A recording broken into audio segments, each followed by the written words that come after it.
That's priority persistence. And ఇక్కడ message ID చూడండి. Okay, ఇప్పుడు మెసేజ్ ఐడి, ఈ మెసేజ్ ఐడి ప్రతి దానికి ఒక్కొక్క మెసేజ్కి ఒక యూనిక్ మెసేజ్ ఐడి జనరేట్ అవుతుంది. ఇప్పుడు మనకి 4 మెసేజెస్ ఉన్నాయి కదా, ఇన్ని మెసేజెస్ ఉన్నాయి.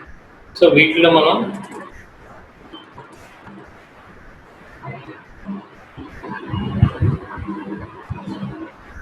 చూసుకుంటే ఒక్కొక్కటి యూనిక్ అన్నమాట. ఓకే, అందుకే మీకు మెసేజ్ ఐడి కావాలంటే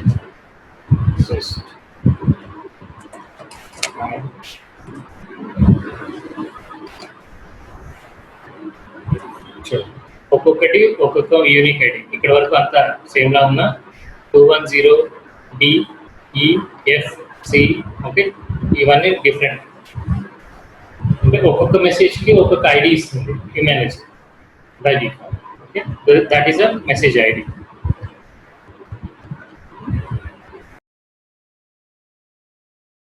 ఓకే, ఈచ్ మెసేజ్కి ఒక యూనిక్ ఐడి అసైన్ చేస్తుంది.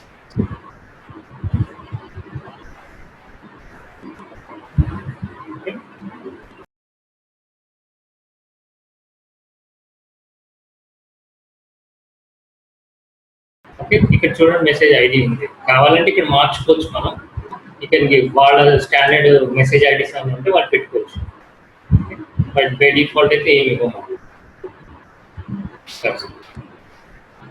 It's unique ID. And then ఈ కోరిలేషన్ ఐడి చెప్తాము.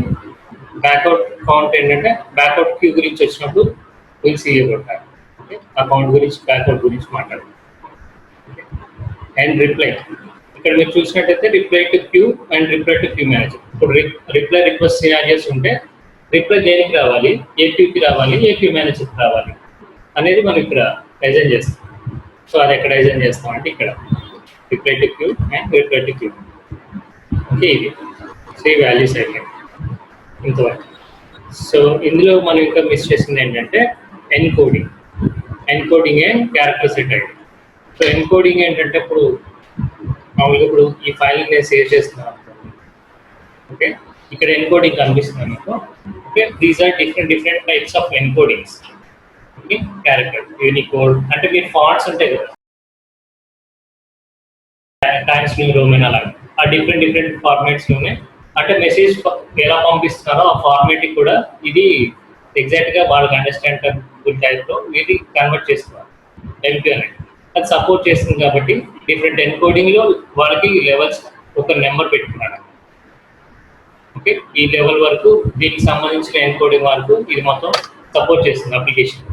సో అప్లికేషన్ కూడా దీనికి సంబంధించిన వరకు ఈ ఎన్కోడింగ్ యూజ్ చేసి మెసేజెస్ పెడితే క్లియర్గా కనపడుతుంది. ఈ ఎన్కోడింగ్కి వాళ్ళ ఎన్కోడింగ్కి డిఫరెన్స్ ఉందనుకోండి, పెట్టినా మనకి ఇప్పుడు $// ఇలా డిఫరెంట్గా వస్తుంది కదా ఎన్క్రిప్టెడ్ ఫార్మ్. సో అలాంటి వస్తుంది. రిసీవింగ్ అప్లికేషన్ సరిగ్గా మెసేజ్ అనేది రాదు. సో అందుకని ఎన్కోడింగ్ అనేది అది.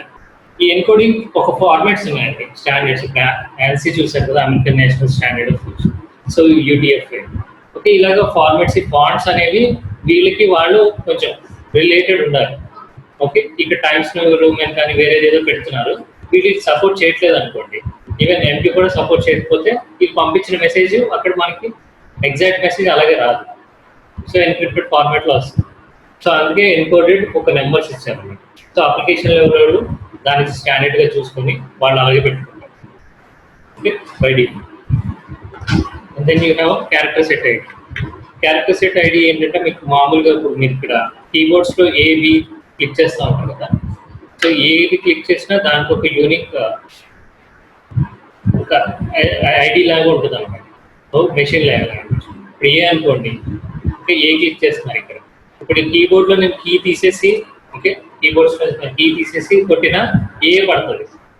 ఓకే, ఏ పక్కకు తీసేసి దాంట్లో ఎం పెట్టినా కొట్టినా ఏ పడుతుంది.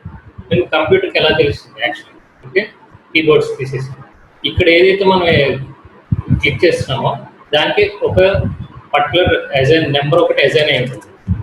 క్యాపిటల్ ఏకి ఒకటి, ఓకే, స్మాల్ ఏకి ఒకటి, క్యూకి 1కి 2కి 3కి. ఓకే, ఇలాగ డిఫరెంట్. సో ఈ నెంబర్స్ ఏవైతే ఉన్నాయో ఇప్పుడు లెట్ సపోజ్ 67 సంథింగ్ అంటే. సో ఇది మళ్ళీ అది ఏంటంటే మనకి బైనరీ నెంబర్స్లో కన్వర్ట్ అవుతుంది. 101010 సంథింగ్. ఓకే, ఈ టైప్ ఆఫ్ కన్వర్షన్ జరిగి ఈ మళ్ళీ ఎలక్ట్రికల్ పల్సెస్ ద్వారా మనకి సిపిఈలోకి వెళ్ళి సో అది మళ్ళీ లాజికల్ అల్గారిథం అంతా చేసుకొని మళ్ళీ మనకి అది ఏ మనం ప్రింట్ చేసామని దానికి తెలుసు నార్మల్గా మెషిన్ లెవెల్ లాంగ్వేజ్ చూసుకుంటాం. సో ఓకే, సో ఇది it will be converted into binary language then to that machine. So ఇలాగే ఈచ్ ఒక్కొక్క దానికి ఒక్కొక్కటి ఉంది coding character setup CCSI. So మీకు ఇక్కడ దీంట్లో చూపిస్తాను. సో ఇక్కడ మీరు ఏదైతే పెడుతున్నారో ప్రతిదానికి ఒక value. Capital A 65, okay, small A అంటే 97.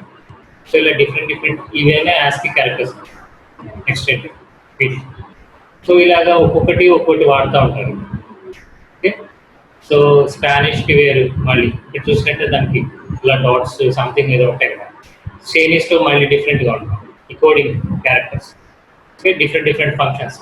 సో ఇది ఏ లెవెల్ ఆఫ్ దీనికి ఎగ్జాక్ట్గా మనం సెట్ అవుతుంది అంటే డిఫాల్ట్గా ఐబిఎంలో ఈ క్యారెక్టర్ సెట్ ఐడి 437 అని చెప్పి ఏదో ఒక నెంబర్ ఇచ్చారు. ఇవన్నీ ఎక్కడ ఉంటాయి అంటే ఎగ్జాక్ట్గా చెప్పాలంటే those are conversion tables subject అంటే మనం పంపించేది C program files IBM experience call. Okay, కన్వర్షన్లో tables, these are the tables actually. Okay, ఇవన్నీ ఇందులో ఉన్నాయి. సో ఇది మీరు చూసుకోవాలి అనుకుంటే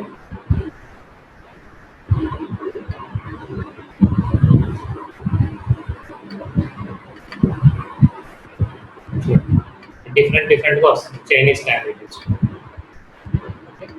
so these are the default conversion tables అంటే క్యారెక్టర్ని ఇది సపోర్ట్ చేస్తుంది. సో ఒకవేళ ఇది సపోర్ట్ చేయట్లేదు అనుకోండి ఈ కోడ్ వరకు మనకి ఇచ్చిన కోడ్ సమ్ ఎర్రర్స్ వస్తున్నాయి అనుకోండి. Okay, you can download this .tbl అని చెప్పి ఐబిఎం సైట్ నుంచి ఓకే తీసుకొచ్చి మనం ఈ లొకేషన్లో పెట్టుకుంటాం.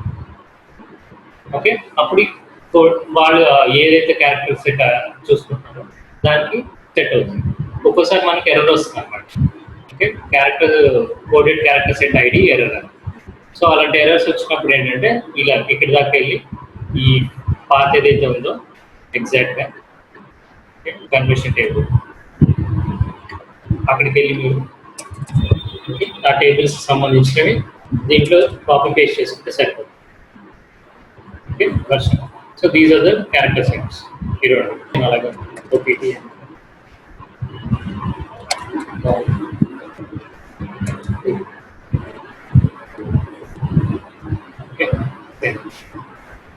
సో ఇప్పుడు మీకు ఇక్కడ ఒక రిప్లై క్యూ క్రియేట్ చేస్తుంది.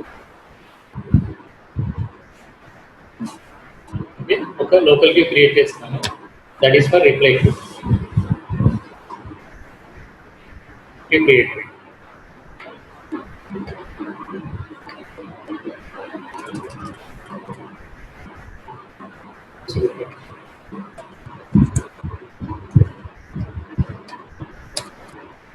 ఇందులో ఏ మెసేజెస్ లేవు అండ్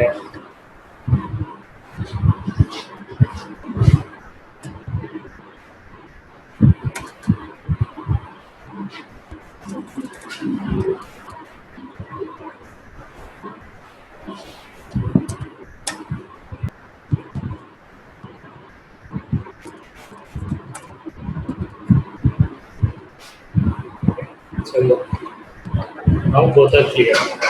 రెండిట్లో ఏమీ లేవు. లోకల్ క్యూ ఉంది, ఒక రిప్లై క్యూ క్రియేట్ చేస్తాం. సో మనం ఇక్కడికి వచ్చిన తర్వాత ఎంపీఎండీలో reply to queue management. Okay, reply దేనికి వెళ్తుంది ఎలాగో C3 స్కూల్ అది. సో సేమ్ కాబట్టి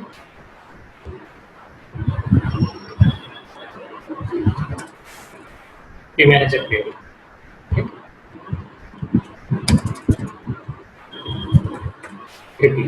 రిప్లై టు క్యూ. ఓకే, మనం ఒక మెసేజ్ పంపిస్తాం క్యూకి, మనకు ఒక రిప్లై రావాలి, ఇంకో క్యూలో పడుతుంది మనకి. ఓకే, ఇప్పుడు అది ఎలా అంటే ఇక్కడ మనకి ఇక్కడ రిపోర్ట్ ఆప్షన్స్లో ఉన్నాయి. ఓకే, రిపోర్ట్ ఇక్కడ మనకి confirmation of arrival. Okay, message అనేది పడిందా లేదా. ఓకే, ఎస్ అని ఇక్కడ జస్ట్ క్లిక్ చేస్తాం, ఎస్. ఓకే, ఈ రిప్లై మనకి ఇక్కడ పడాలి. ఓకే, ఇప్పుడు రెండింటిలో 0 ఉంది యాక్చువల్లీ. ఎన్కోడ్ ఏంటంటే రైట్ మెసేజ్ రాసి లోకల్ కీలో ఒకటి ఉంది, రిప్లైలో కూడా ఒక పెట్టాలి. ఓకే, లోకల్ కీలో పెట్టింది మనం పెట్టిన మెసేజ్. రిప్లై టు క్యూ అంటే కన్ఫర్మేషన్ ఆఫ్ అరైవల్, అంటే మెసేజ్ అనేది క్యూలోకి వచ్చింది అనేది ఒక ఇది. సో ఇప్పుడు దీన్ని బ్రౌజ్ చేసి చూద్దాం మామూలుగా.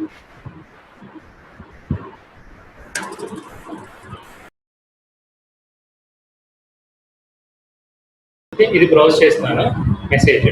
ఇది మనం పెట్టిన మెసేజ్ యొక్క NPM స్ట్రక్చర్.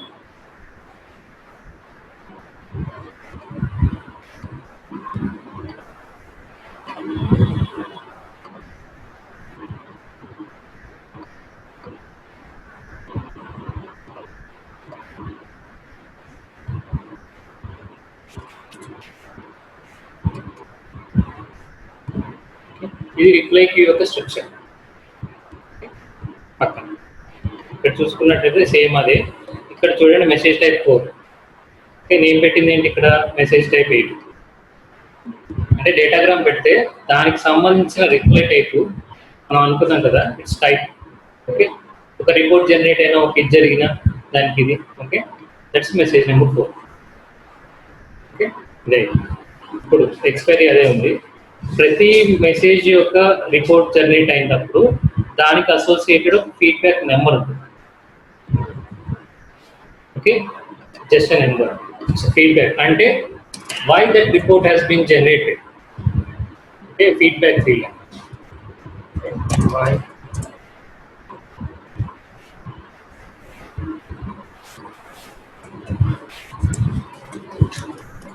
జనరేట్ ఒక కోడ్ ఉంటుంది.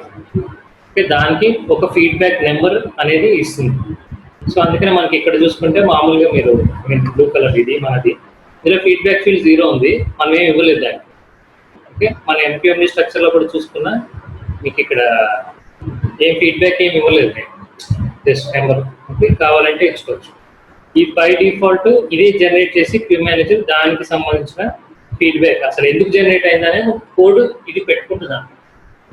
ఓకే, అలా డిఫరెంట్ కోడ్స్ ఉంటాయి దానికి, అంటే ఏ రీజన్ వల్ల. ఇప్పుడు ఏంటి కన్ఫర్మేషన్ ఆఫ్ అరైవల్ కాబట్టి 259 క్రియేట్ అయింది. ఓకే, మనకి నెక్స్ట్ ఇందులోనే మీరు చూసుకుంటే మనకి మేజర్ ఇంపార్టెంట్ అన్నది మెసేజ్ ఐడి.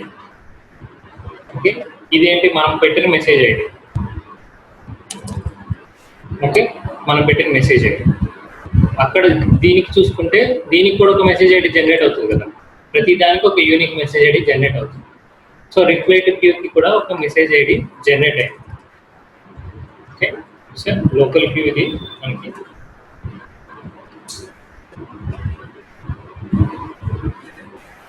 LQ1కి సంబంధించిన మెసేజ్ ఐడి ఇది.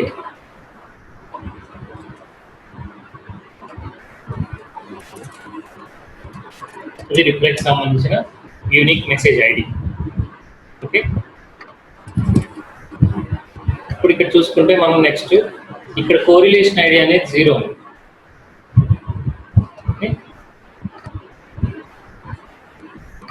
దీనికి కోరిలేషన్ ఐడి 0. మరి దీనికి కోరిలేషన్ ఐడి ఏముందో చూద్దాం.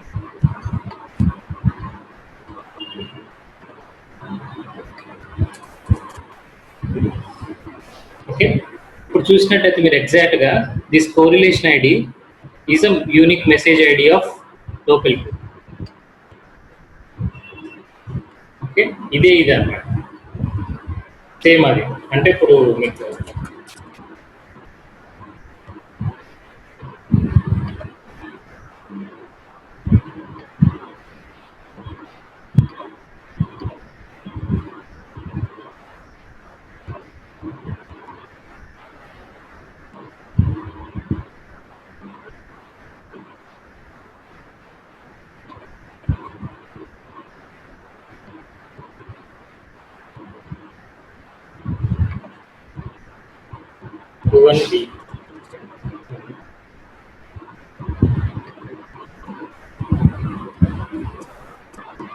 B and 00 correlation ID. ఇదేమో మెసేజ్ ఐడి. 21B ఒక మెసేజ్ జనరేట్ అయింది, మనకు అక్కడి నుంచి రిప్లై వస్తుంది.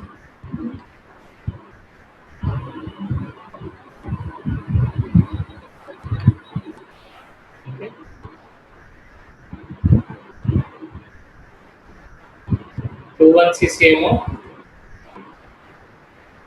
దాని మెసేజ్ యూనిక్ ఐడి. ఓకే, మనకి రిప్లై ఏదైతే వచ్చిందో రిప్లై, ఆ రిప్లై ఏమో 21B.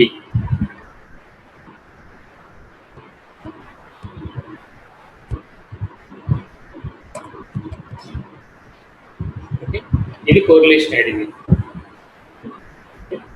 So same thing. ఇప్పుడు మీరు అలాగే ఈ ఈ ఈ క్వశ్చన్కి ఇది ఆన్సర్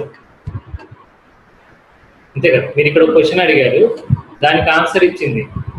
ఓకే, తెలుస్తుంది. అలాగే ఇక్కడ 4-5 క్వశ్చన్స్ ఒకేసారి పంపించారనుకోండి. ఓకే, 4-5 క్వశ్చన్స్ ఒకేసారి పంపించాను కదా, 1, 2 సంథింగ్ ఇలా. సో దేనికి ఆన్సర్ తెలియదు కదా. ఇది ఇలా పంపిస్తే ఒకవేళ ఇది లేకపోతే, సో ఇప్పుడు పంపించిన దీనికి ఈ answer this is for this one.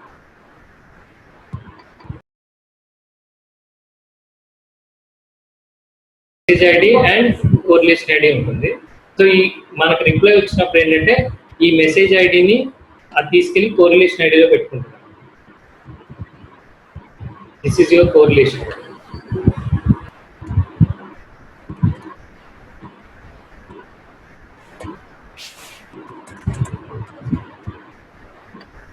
అంటే కోరిలేట్ చేస్తుంది దీనిగా. సో ఏంటంటే మీరు ఏదైతే నెంబర్ పంపిస్తున్నారో message ID with correlation ID 0 ఉంది ఇక్కడ. ఓకే, దానికి మీకు ఎప్పుడైతే రిప్లై కానీ లేకపోతే రిపోర్ట్ కానీ మెసేజెస్ వచ్చినప్పుడు that will contain your message ID of your request to reply. ఇప్పుడు ఒకటే మెసేజ్ చూసారు మీరు.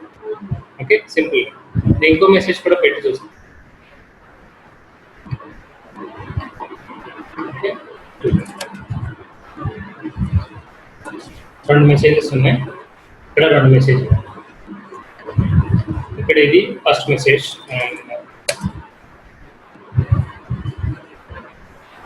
ఇది 1B మన ఆల్రెడీ ఉంది. ఇప్పుడు 1D ఉంది. ఓకే, నెక్స్ట్ ఇక్కడ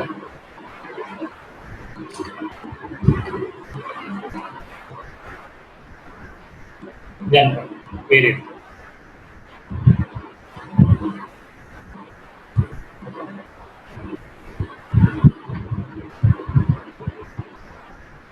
ఇప్పుడు కొత్తగా ఒకటి పంపిస్తాం.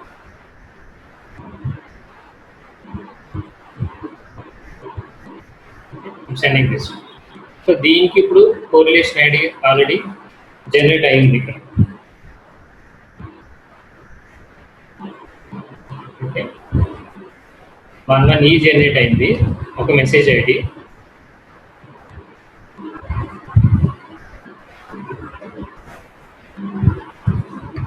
ఇది మెసేజ్ మనకి రిప్లై వస్తుంది దాని నుంచి.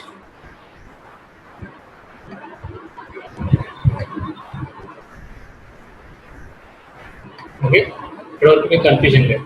సో ఇప్పుడు ఏంటంటే దీనికి ఎగ్జాక్ట్గా మనం రిప్లై పంపిస్తున్నాం అని చెప్పి దీని యొక్క ఐడిని ఇది ఇక్కడ కోరిలేషన్ ఐడి కింద పెట్టుకుంటాం. సో మనం ఇక్కడ చూసినట్టయితే మీకు ఎగ్జాక్ట్గా కోరిలేషన్ ఐడి చూడండి 211D. ఓకే, సో అది తీసుకొచ్చి మనం ఇక్కడ కోరిలేషన్ ఐడిలో పెట్టుకుంటాం.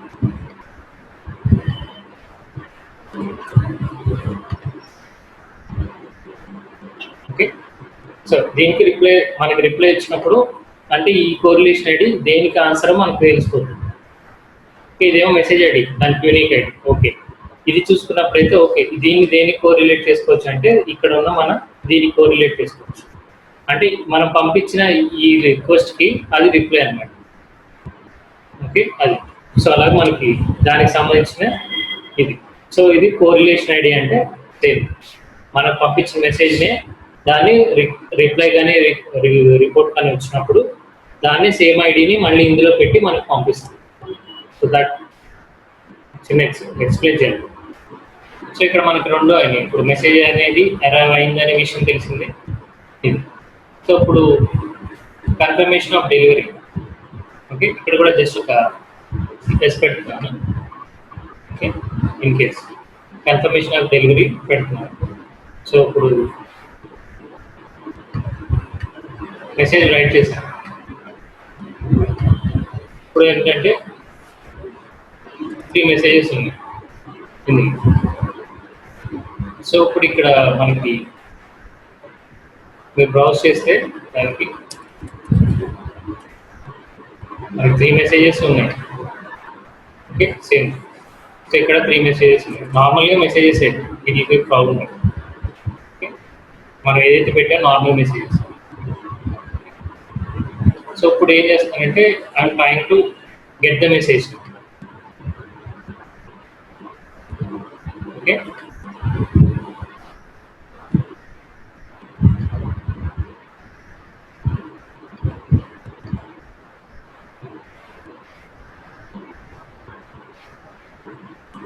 చూడండి ఇంతకుముందు ఓకే ప్రాక్సీ, ఇప్పుడు ఐపీ ప్రాక్సీ.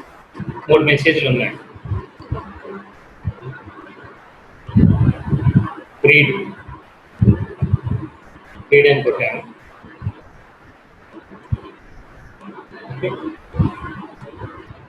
రిప్లైలో 3 ఉన్నాయి కాబట్టి 3 ఉన్నాయి. ఓకే, ఇంతకుముందు. సో ఇక్కడి నుంచి మటుకు ఒక మెసేజ్ తీసాను లోకల్ గురించి. అంటే అయింది. నెక్స్ట్ అంటే కన్ఫర్మేషన్ ఆఫ్ డెలివరీ పెట్టాను. అంటే డెలివరీ అయిందా లేదా. Okay, okay, read second message ఒకటే ఉంది అండ్ రిప్లైలో 3 ఉన్నాయి. రీడ్ మెసేజ్ 0, ఇందులో 4 వచ్చింది. ఈ 4th మెసేజ్ ఎందుకంటే మీ కన్ఫర్మేషన్ ఆఫ్ డెలివరీ అయింది అని ఒక మెసేజ్ జనరేట్ రిపోర్ట్ మన యాక్షన్. సో దీన్ని మీరు బ్రౌజ్ చేస్తే ఎగ్జాక్ట్గా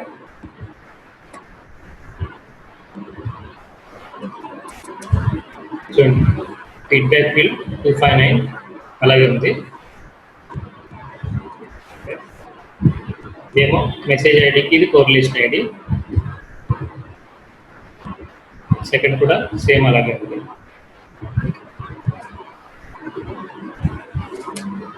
థర్డ్ ఆల్సో సేమ్. ఇప్పుడు 4th మెసేజ్ కూడా రండి. ఇక్కడ చూడండి ఫీడ్బ్యాక్ ఫీల్డ్ అనేది మారింది. ఓకే, ప్రీవియస్లీ ఇక్కడ 259 ఎందుకంటే కన్ఫర్మేషన్ ఆఫ్ అరైవల్ మటుకి క్లిక్ చేస్తాం. ఇక్కడ కన్ఫర్మేషన్ ఆఫ్ డెలివరీ క్లిక్ చేస్తాం. దానికి ఒక కోడ్ జనరేట్ అంటే ఒక పర్టికులర్ యాక్షన్కి ఒక కోడ్, ఆ రిపోర్ట్ ఎందుకైతే జనరేట్ అయిందో దానికి ఒక ఫీడ్బ్యాక్ ఫీల్డ్ పెట్టుకుంటాం. సో ఇది కోడ్. ఓకే, కాన్సెప్ట్ గురించి అంటే ఒక్కొక్క అసలు ఈ రిపోర్ట్ ఎందుకు జనరేట్ అయింది అనేది ఒక ఫీడ్బ్యాక్ క్యూ మేనేజర్ క్రియేట్ చేసి పెట్టుకుంటుంది. ఆ రిపోర్ట్ చేశారు, ఎందుకు చేశారు అనేది ఒక నెంబర్. ఒకదానికి ఆ ఫీడ్బ్యాక్ ఫీల్డ్ అనేది ఎందుకంటే ఒక యూనిక్ నెంబర్ జనరేట్ చేస్తుంది. By this report has been generated. ఆ రిప్లై అనేది ఎందుకు జనరేట్ అయింది దానికి సంబంధించిన ఫీడ్బ్యాక్. యూజర్ కాంటెక్స్ట్ ఇక్కడ ఉంది. నెక్స్ట్ ఇక్కడ Mahesh, I mean who is a user who is running that. Okay, ఇక్కడ నేను మహేష్ నేను రన్ చేస్తున్నాను.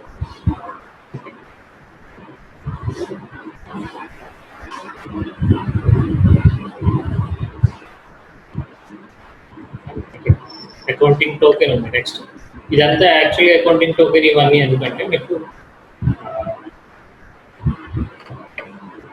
స్ట్రక్చర్ ఇక్కడ ఇందులో చూసుకోవచ్చు గూగుల్లో. ఓకే, structure identifier, a version, report, message type, expiry, feedback, encoding, priority, message ID, correlation ID, okay, account reply. So ఇలా ఈ అకౌంటింగ్ టోకెన్ వీటికి సంబంధించి కొన్ని డీటెయిల్స్ మీకు ఆల్రెడీ ఇక్కడే ఉంటాయి. దాన్ని చూసినా ఎగ్జాక్ట్ మీకు వర్డ్ అనేది ఎందుకు యూజ్ అవుతుందని తెలుసుకుంటాం.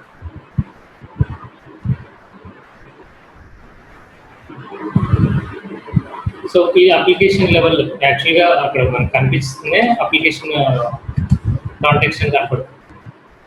ఐడెంటిటీ కాంటెక్స్ట్ అంటే అప్లికేషన్లో కొన్ని ఇన్ఫర్మేషన్ మనకు తెలుస్తుంది అప్లికేషన్. సో అక్కడ అకౌంటింగ్ టోకెన్ దానికి సంబంధించి ఒక ఎలాగైతే మెసేజ్ ఐడి, గ్రూప్ ఐడి ఇవి ఎలాగైతే ఉన్నాయో ఒక యూనిక్ ఒక నెంబర్ జనరేట్ చేస్తుంది దానికి ఒక అప్లికేషన్. ఓకే, దానికి సంబంధించిన ఇన్ఫర్మేషన్ చేస్తుంది. Allow application to charge appropriately for work done as a result of a message. Okay, check ఆ కంటెంట్ చెక్ చేయదు కానీ దానికి ఒక ఐడి, ఎలా అయితే మెసేజ్కి ఒక మెసేజ్ ఐడి ఇస్తుందో అలాగే పర్టికులర్ అప్లికేషన్కి ఒక అకౌంట్కి ఒక టోకెన్ నెంబర్ అనేది ఇస్తుంది. ఇవన్నీ బై డిఫాల్ట్ మీరు చదివితే ఇంకా ఎక్కువ నాలెడ్జ్ అయితే ఎక్కువ వస్తుంది ఇందులో. ఓకే, బై డిఫాల్ట్ అయితే మనకు అంత ఇంపార్టెంట్ అయితే కాదు.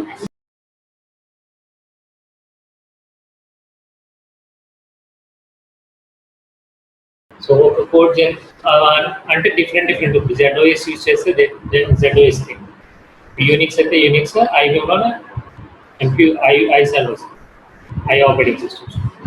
సో ఇలా యూనిక్స్లో అయితే మీకు accounting information, numeric user identity, ఆ పర్టికులర్ యూజర్కి ఒక న్యూమరికల్ క్యారెక్టర్స్ పెట్టి అకౌంటింగ్ టోకెన్ జనరేట్ అవుతుంది. ఓకే,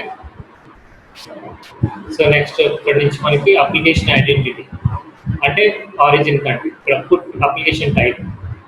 ఓకే, దానికి ఒక యూనిక్ నెంబర్ క్రియేట్ చేసుకుంటుంది ఎవరు పెడుతున్నారు ఏంటి అనేది. మామూలుగా చూసుకుని మన ఈ అప్లికేషన్ నేమ్ ఇక్కడ కనబడుతుంది, RFH యూటిలిటీ. ఓకే, సో అలాగే ఇక్కడ దీంట్లో చూసుకుంటే మీకు put application type is same. Okay, and put application name C3. Already local queue manager పెడుతుంది కాబట్టి క్యూ మేనేజర్ పేరు అనేది వచ్చేసింది. నెక్స్ట్ ఇక్కడ పుట్ డేట్ ఎప్పుడు పెట్టాం ఈరోజు. Okay, 11/06/2018. Okay, time hours, minutes, seconds, ఇట్లా సేమ్ థింగ్ ఇక్కడ కూడా మీకు ఏ రోజు పెట్టారు ఏంటి ఫార్మాట్, టైం ఫార్మాట్.